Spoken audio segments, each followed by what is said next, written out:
Just a few brief updates. First, with food, we are delighted to share, I've said this in board meetings, but I want everyone to hear today that we will continue with our food distribution through the summer.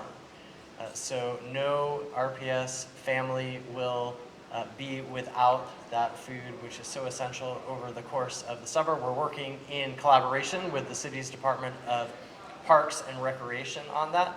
So that's number one. We are now north of 600,000 meals that we have delivered since the closure. So that number goes up by about 13,000 a day to give you a sense of the magnitude of the operation that we have going on.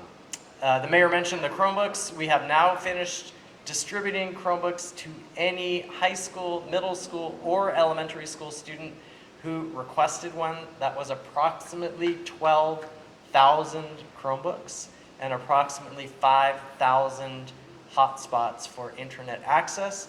Next week, we will be distributing devices for our preschool students.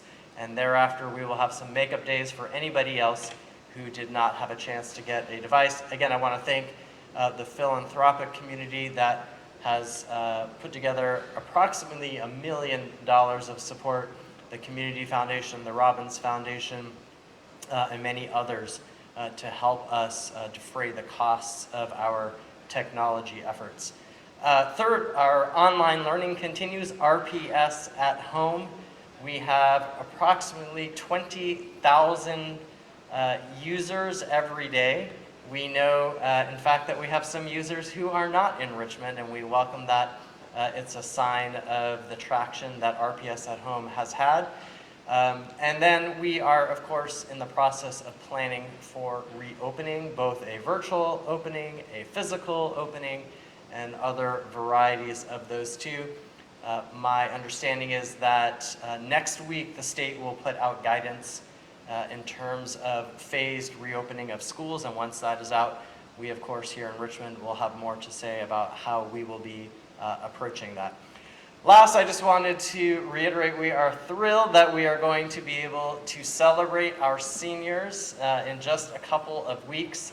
The last week of June, we will have both virtual and in-person graduation ceremonies for all of our seniors.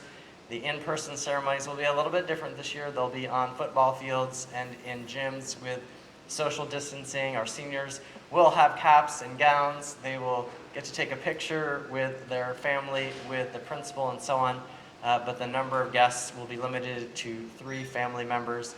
Of course, we will have masks and other social distancing measures in place to make sure that the experience is a safe one. But we know that this is a very special moment in the lives of so many of our young people. We want to make sure that they could have a graduation that they truly can cherish. And the virtual one will be really cool too, because it will have speeches from all of the normal people that you would have at a graduation. I know kids love to see those speeches. We want to make sure that we capture them all.